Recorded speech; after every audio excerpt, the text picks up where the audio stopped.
The following events are based on a true story. Names and details have been altered to protect the identities of those involved, but the horror remains untouched. Watch at your own risk. Story 1. The room that wasn't there. I should have kept driving. That's what I tell myself now, over and over, like a prayer that came too late. But last night, the exhaustion was unbearable. The road stretching endlessly under the dull glow of my headlights. The neon vacancy sign of the sunset. Motel flickered wackly, barely standing out against the empty stretch of the Route 66 desert. It wasn't much. Chipped paint, a dead vending machine, a lobby that smelled like mildew and cheap air freshener. But it was somewhere to rest, somewhere to close my eyes, even if just for a few hours. The guy at the front desk barely looked at me. His uniform was wrinkled, his eyes sunken, his fingers drumming absently on the countertop. "One night," he muttered. I nodded. He slid a tarnished brass key toward me. The metal tag marked 306.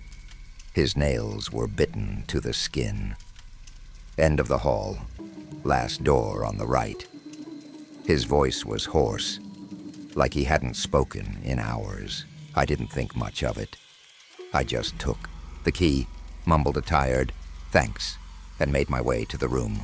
Room 306 was exactly what you'd expect from a rundown roadside motel. Dim lighting, faded floral wallpaper, a bed that looked clean enough if you didn't think too hard about it. The air smelled stale, with a faint trace of something chemical, like old bleach or industrial cleaner. I dropped my bag by the dresser, sat on the edge of the bed, and rubbed my eyes. The drive had drained me, and the hum of the ancient air conditioner was oddly comforting. I didn't even bother to check my phone. I just kicked off my shoes, stretched out on the mattress, and let exhaustion pull me under. I don't know how long I slept, but I woke up feeling wrong. Not groggy, not disoriented, just wrong, like I had stepped out of sync with everything around me. The air in the room was heavier, denser, as if it had been sitting still for too long. The hum of the air conditioner was gone. In fact, everything was silent. Not the kind of quiet you find in an empty room, but a vacuum, a silence so complete it felt like sound itself had been drained from the space. I sat up slowly, my pulse suddenly too loud in my ears. The dim glow of the lamp cast odd shadows across the walls. Something about them didn't look quite right. I reached for my phone, but the screen was black. No response. I tried the lamp, switch. Nothing. The power was out. That would have been enough to put me on edge. But there was something else, something I couldn't place. The walls felt closer. The corners of the room seemed tighter than before, the ceiling lower. I shook off the feeling, blaming exhaustion, and got up to check the door. The second my fingers touched the handle, a sharp knock came from the other side. I froze. It wasn't a casual knock. It was slow, deliberate. 1, 2, 3. A pause. Then again. 1, 2, 3. My throat tightened. Maybe it was the guy from the front desk. Maybe the power outage was motel-wide. But something deep in my gut told me not to answer. Instead, I pressed my eye to the peephole. The peephole showed only darkness. No figure, no movement, just an empty hallway. But I knew someone was there. My skin prickled with that undeniable sensation of being watched. I stood there, holding my breath, waiting. Then, just as I was about to step back, something changed. The darkness shifted, not like someone moving, more like the hallway itself was breathing, stretching, swallowing the space where the door should be. I stumbled backward, my pulse hammering. The knocking started again. 1, 2, 3. louder this time. The door rattled slightly, but the handle didn't turn. Whoever, or whatever, was on the other side wasn't trying to force its way in. It was waiting, testing. My stomach twisted. I needed to get out. The window. I turned toward it, but the second my gaze left the door, a whisper right next to my ear cut through the silence. I spun around, heart slamming against my ribs. The room was empty. At least, it looked empty. But I knew I wasn't alone. The whisper hadn't been distant or muffled. It had been right beside me, close enough that I should have felt breath on my skin. The air was thick now, heavy with something metallic, something that clung to the back of my throat.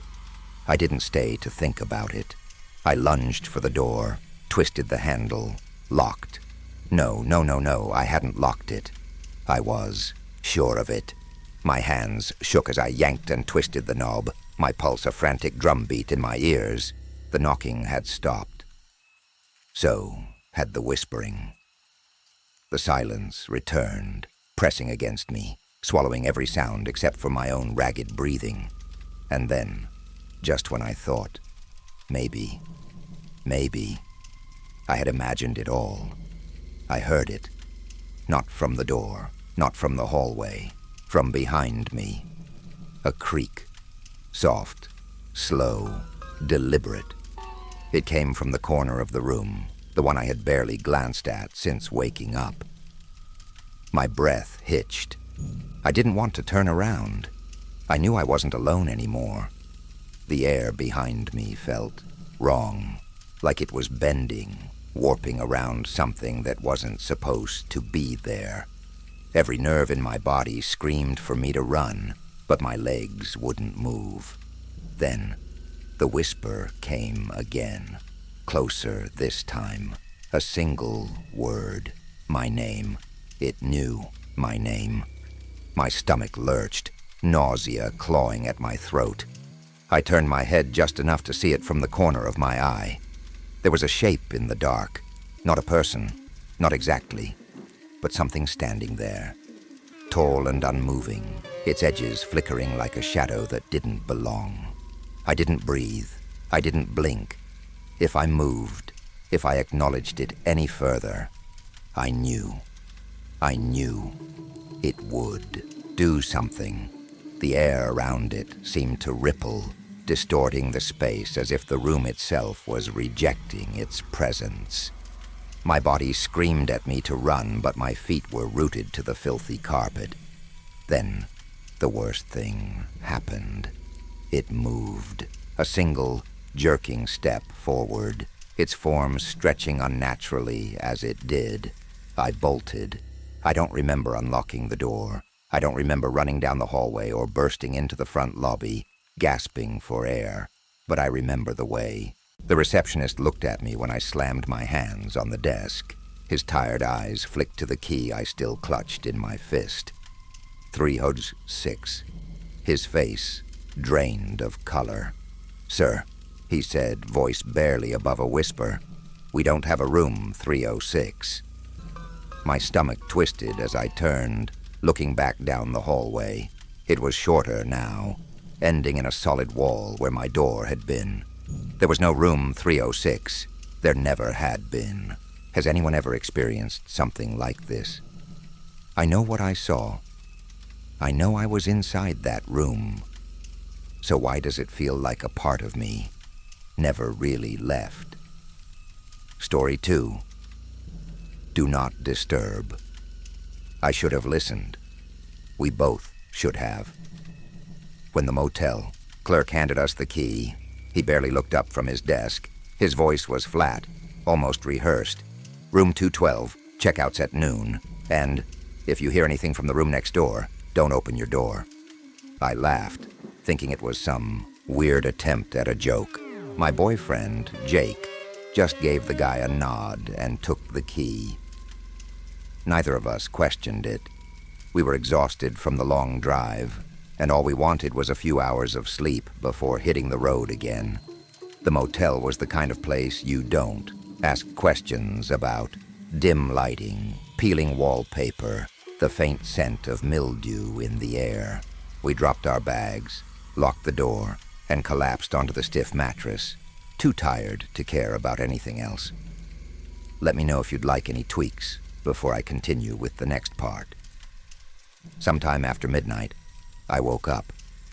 At first, I wasn't sure why. The room was silent, except for the low hum of the air conditioner rattling in the window. Jake was fast asleep beside me, his breathing steady. I turned over, trying to settle back in, but then I heard it. A sound, soft, almost hesitant, coming from the wall behind the bed. A knock. I froze, straining to hear. A few seconds passed. Another knock, this time a little louder. It wasn't a random noise like pipes or the building settling. It was deliberate. Someone was on the other side of that wall. My mind flashed back to the clerk's warning. If you hear anything, don't open your door. I held my breath, waiting, hoping it would stop.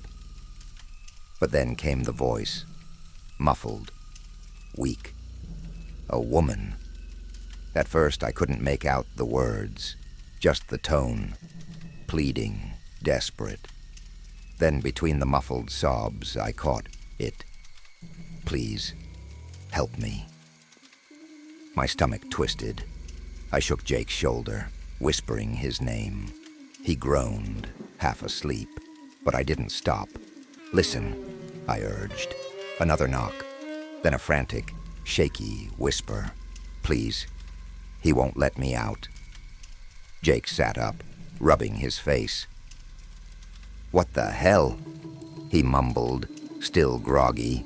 I pressed my ear to the wall. The woman's voice trembled as she whispered something I couldn't understand. And then, thud, thud, thud, heavy urgent pounding against the wall. My breath caught in my throat. She wasn't just knocking, she was hitting it. Jake was fully awake now, eyes wide, listening. Should we call the front desk? I whispered. He hesitated, staring at the wall as the pounding grew more frantic. Then as suddenly as it had started, it stopped. Silence. The kind that made my skin crawl.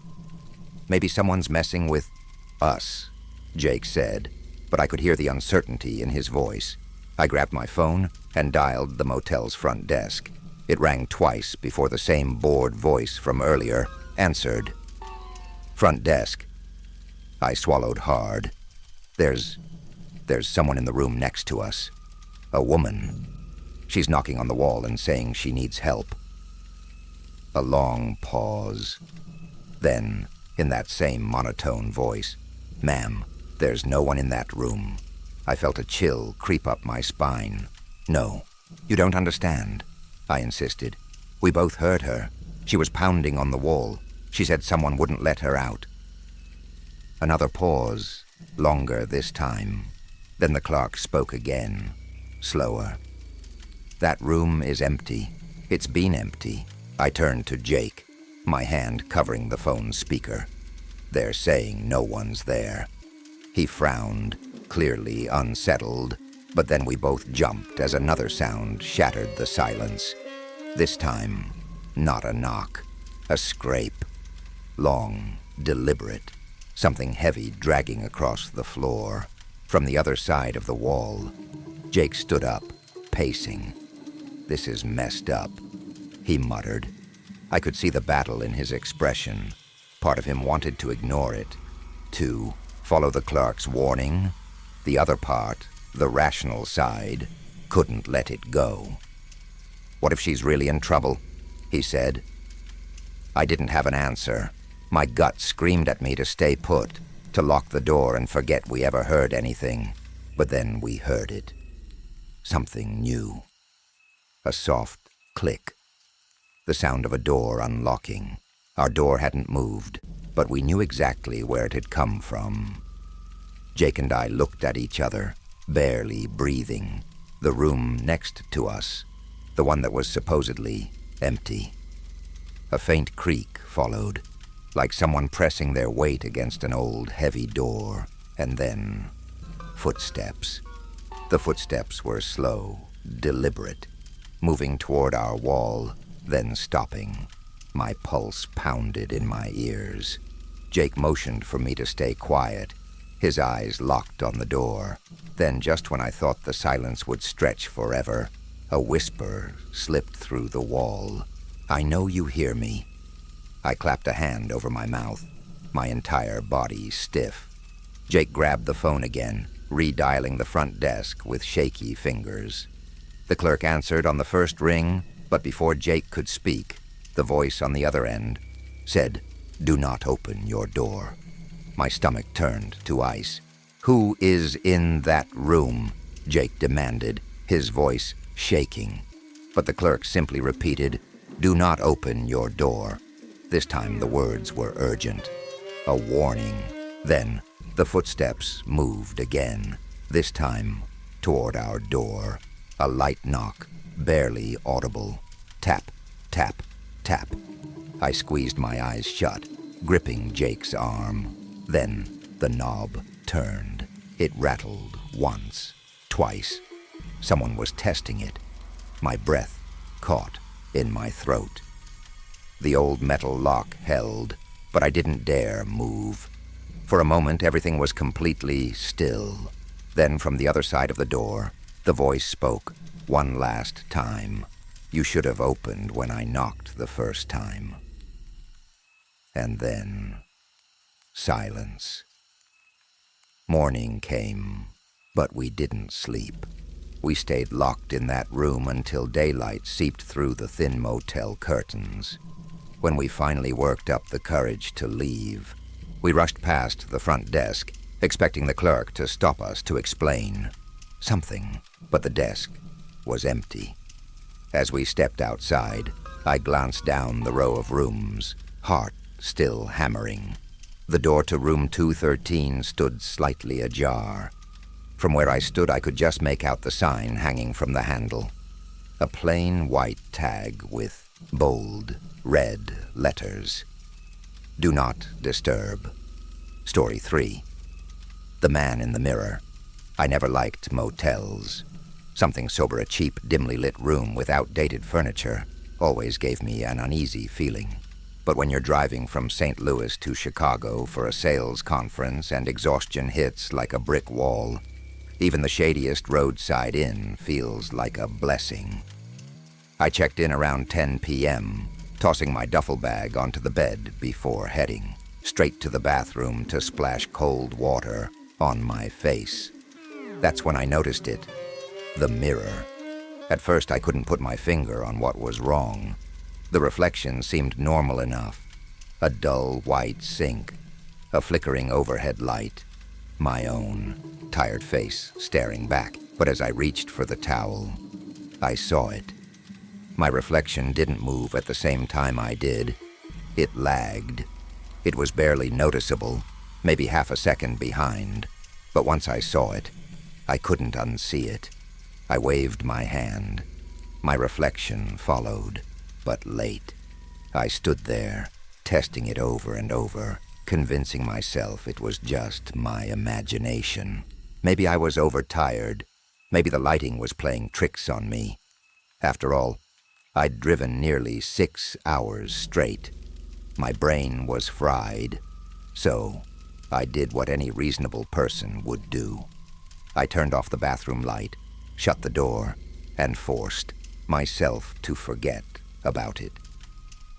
I should have left. The bed was stiff, the pillows lumpy, but exhaustion won out. I barely remember shutting my eyes. The next thing I knew, I was awake. Not fully, just that hazy, half-conscious state where you're aware of the room around you but too groggy to move. Something had woken me. A sound, a shift in the air. I wasn't sure. The motel room was silent. The orange glow from the neon sign outside bled through the thin curtains, casting long shadows across the walls. My body felt heavy, my limbs unwilling to cooperate. Then I noticed the bathroom door was open. I was sure I'd closed it before bed. The mirror, even in the dim light, I could see my reflection from where I lay. It should have been normal. I should have seen myself, sprawled on the bed, half awake. But instead, my reflection was still asleep, lying completely still, breathing deeply, untouched by whatever had stirred me. A sickening chill crawled up my spine. I sat up slowly, every muscle in my body tense. My reflection didn't. It remained there, unmoving, trapped in a moment that had already passed. I swung my legs over the side of the bed, barely breathing. My pulse hammered in my ears as I stared at the reflection, willing it to move, to catch up, to do anything that made sense. But it didn't. It just lay there, frozen in sleep, chest rising and falling in steady, rhythmic breaths. Then, in the dim glow of the neon light, I saw something else. A shape, a figure standing just behind my reflection, inside the mirror. I snapped my head toward the bathroom, my body rigid with fear. The room was empty. No one stood there. But in the mirror, inside the reflection, I wasn't alone. The figure was tall, unnaturally thin, its features obscured by the darkness. I couldn't see its face, but I could feel it staring, watching. It didn't belong there. It shouldn't have been there. And yet it was. My breath came in shallow, uneven gasps. I wanted to move, to turn on the light, to do anything. But I was frozen, trapped between the reality of my empty room and the impossibility of what the mirror showed me. Then, my reflection twitched. Not in the slow, delayed way I had seen before. This was different, sudden, unnatural. Its head jerked slightly, as if something had disturbed its sleep, as if it was waking up. A suffocating dread settled over me. The reflection's breathing changed, growing shallower, more irregular. My real body remained tense, unmoving. But in the mirror, I shifted. My fingers twitched. My lips parted slightly. The reflection was waking up, but I wasn't controlling it. And then it happened. The reflection's eyes snapped open. Not slowly, not groggily, wide, alert, and worst of all, focused directly on me. I recoiled, scrambling back against the headboard, my breath catching in my throat. My reflection wasn't just mirroring me anymore. It was watching me, aware. Then slowly, it began to sit up. My real body remained frozen, my muscles locked, in place. But in the mirror, I was moving, rising. The wrong version of me was waking up while I sat there, powerless to stop it. The figure behind my reflection shifted, its shape bending unnaturally in the darkness. It leaned closer to my mirrored self, as if whispering something I couldn't hear. My reflection tilted its head slightly, listening, understanding. Then it smiled. Not my smile. Not a nervous, confused grin. But something else. Something cruel. Something that didn't belong to me. I couldn't breathe. My reflection, that thing, watched me with a knowing gaze, its lips curling into a grin that felt entirely foreign to my face. The figure behind it loomed closer, its presence stretching like a shadow, swallowing the dim light in the mirror's world. Then my reflection stood up. But I didn't. My body remained paralyzed on the bed, helpless as the version of me inside the mirror took a step forward. Then another. It was coming closer. Not to the glass, but to me. I don't remember screaming, but the sound tore from my throat as I lunged from the bed, fumbling for the light switch. The second the bulb flickered to life, I spun toward the mirror. My reflection was normal again, motionless, matching me. The figure was gone. I didn't sleep. I sat there, watching my reflection, afraid to look away. As soon as the sun rose, I grabbed my things and left, barely remembering to check out. But now, every time I pass a mirror, I hesitate. I watch. And sometimes, just for a second, I swear I see myself blinking too late. Story 4. The Permanent Guest. I never believed in haunted places. I've stayed in countless motels, truck stops, and roadside diners, places that all share the same eerie stillness at night. But nothing ever truly unsettled me. Not until that night off Interstate 95, when I checked into a room that shouldn't have been open. The old man at the front desk barely looked up when I arrived, his thin fingers tapping at the register as if struggling to recall how it worked. "Room 107, he muttered, sliding the key across the counter. His eyes flickered up to meet mine, and for just a second, something passed over his face. Hesitation, maybe even regret. The room smelled stale, like old wood and something faintly metallic. The decor was frozen in time. Faded floral wallpaper, peeling at the corners, an ancient TV with dials instead of buttons, and a thick dust-coated Bible on the nightstand. I was too exhausted to care. I dropped my duffel bag on the chair and kicked off my boots. That's when I noticed the door, not the one I entered through. There was another, near the far end of the room. A connecting door. I reached for the knob out of habit, expecting it to be locked. It wasn't. The handle turned freely, but the door refused to budge, as if something heavy was pressed against it from the other side. I jiggled the handle again, but the door wouldn't give. Just as I was about to step back, a faint shuffling sound came from the other side. It was soft, deliberate, like the careful movements of someone trying not to be heard. My breath hitched. I pressed my ear against the wood, listening. Nothing, just silence thick enough to feel. I told myself it was my imagination. Maybe the wind against the old walls, maybe a rodent, something explainable. Still, unease settled in my gut.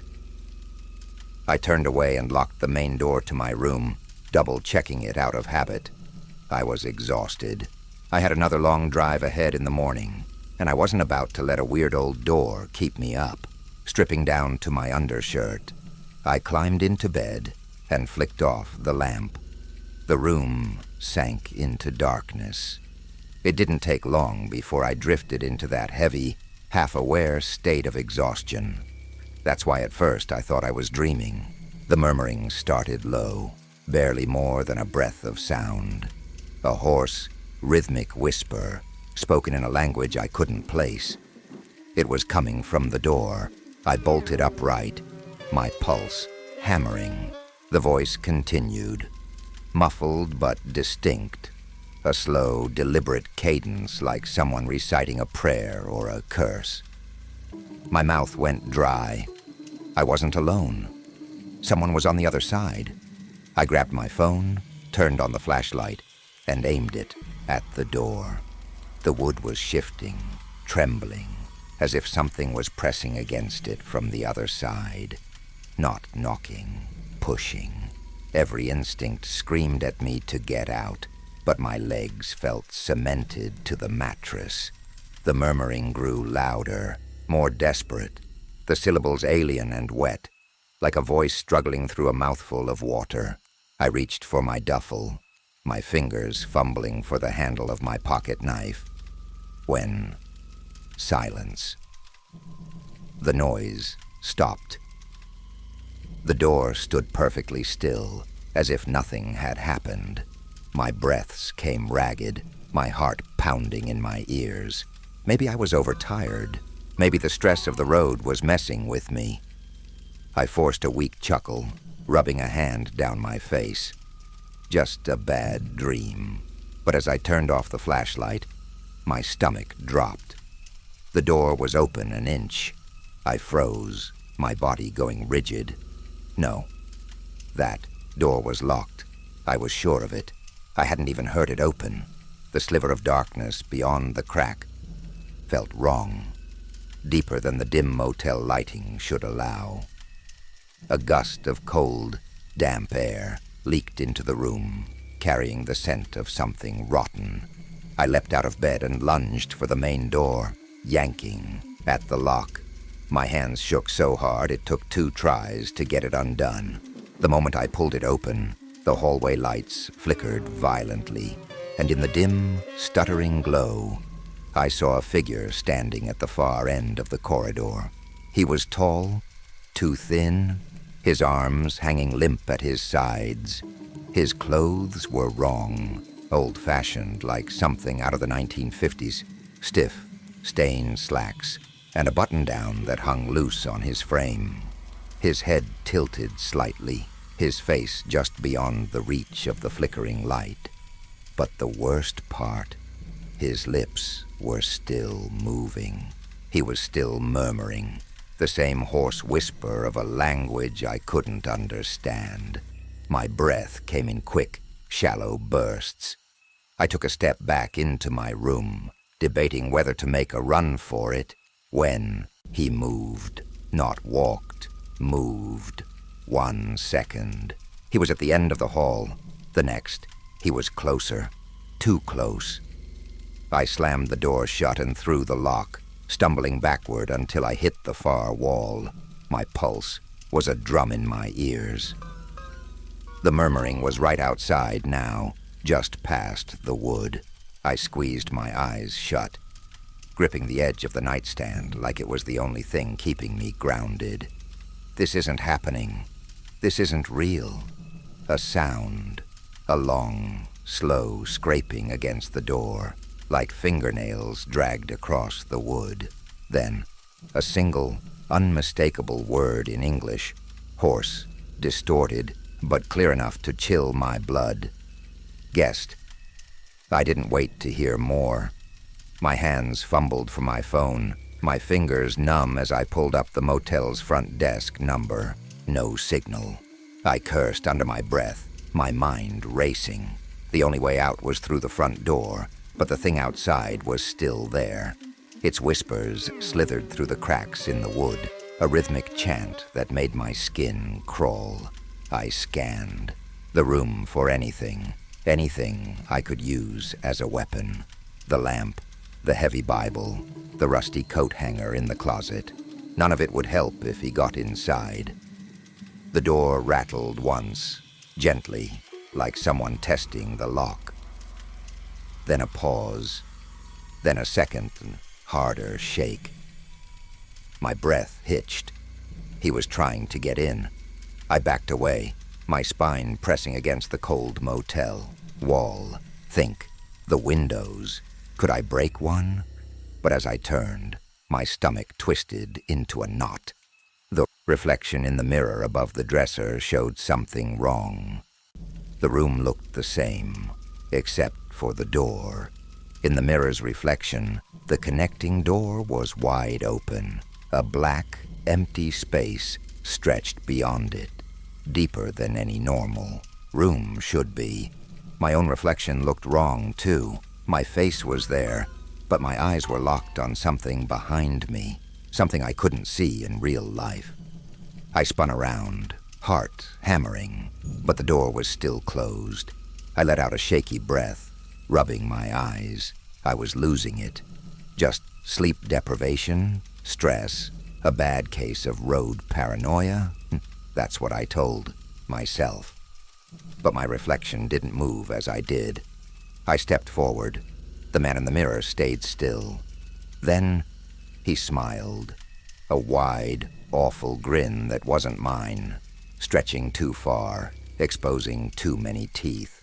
My knees nearly buckled before I could react. The lights in the room cut out. The darkness swallowed everything. The air thickened, pressing in on my skin like damp velvet. My pulse pounded in my ears, but beneath it, I heard something else. Breathing. Close. Too close. A rasping inhale, just inches from my face. I lashed out blindly, my hand connecting with nothing but air. Then, out of the pitch black, a whisper brushed against my ear, so quiet I barely caught it.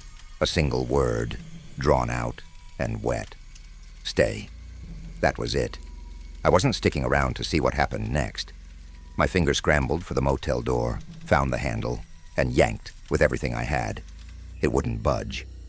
The lock was undone, but something on the other side was holding it closed. The whispering behind me grew frantic, the words spilling over each other in that same foreign, guttural language.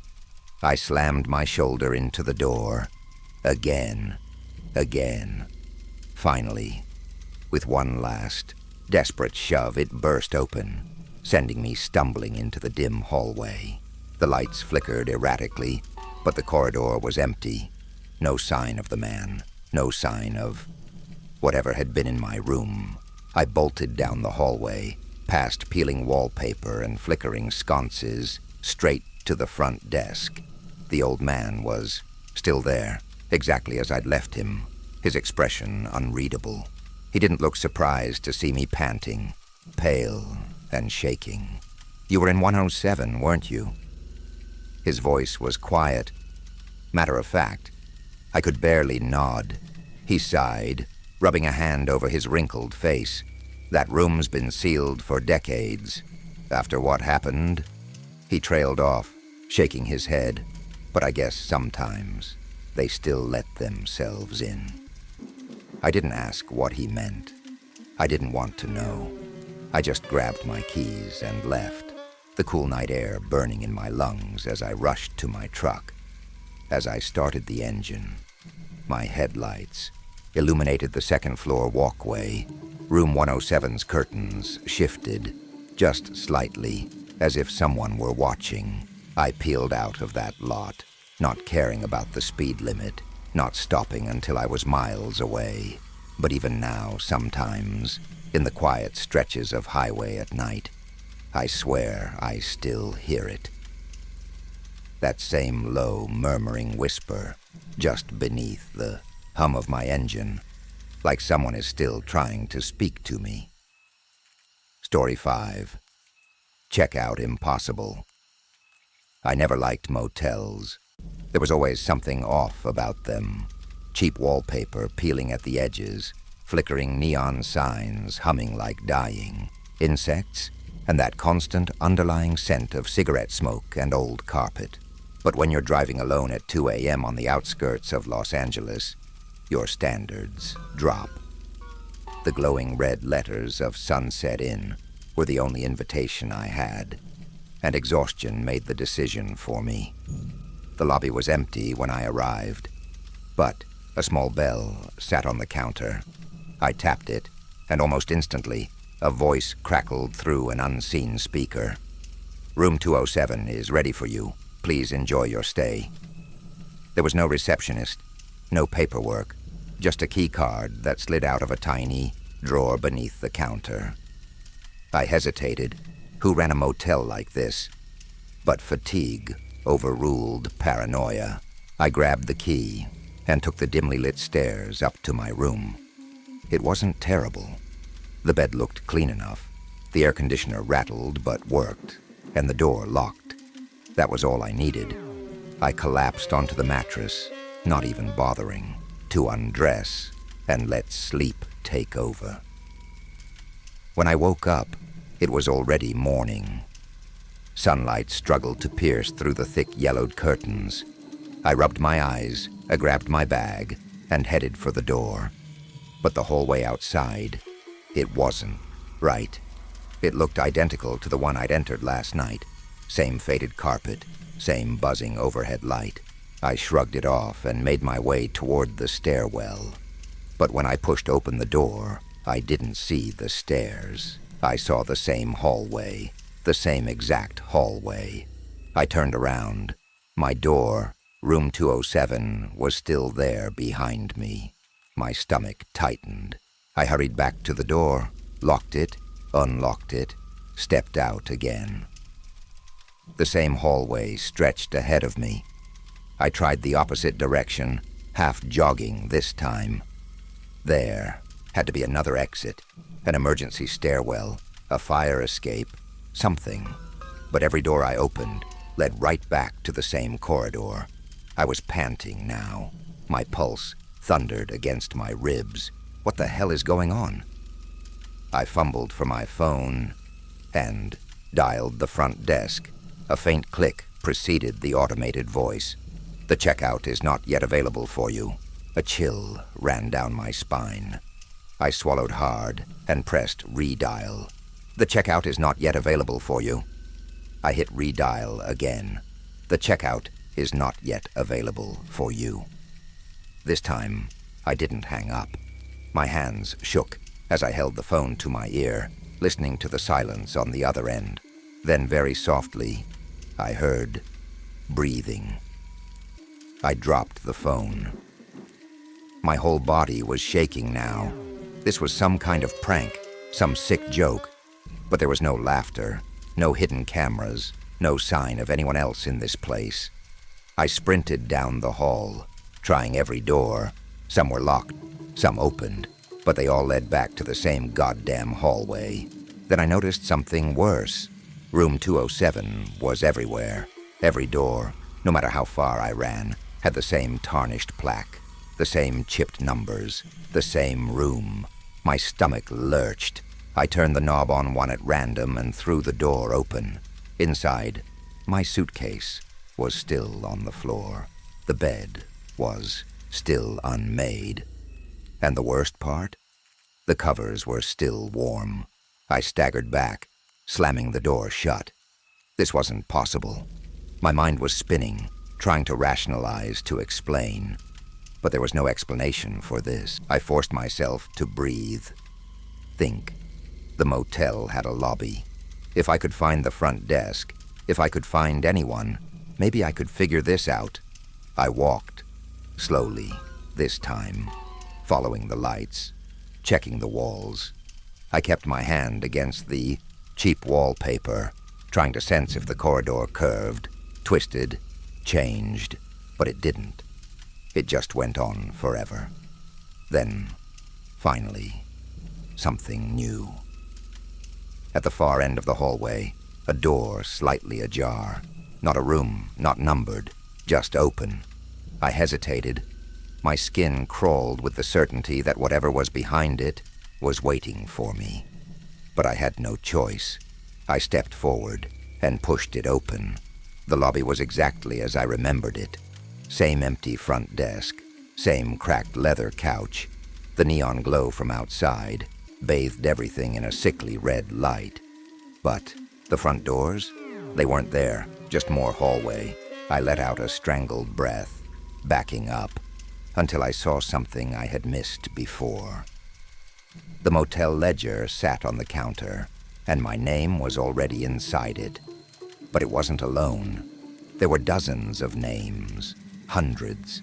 The ink smeared and faded, in some places, as if they had been there for years. I flipped to the last page.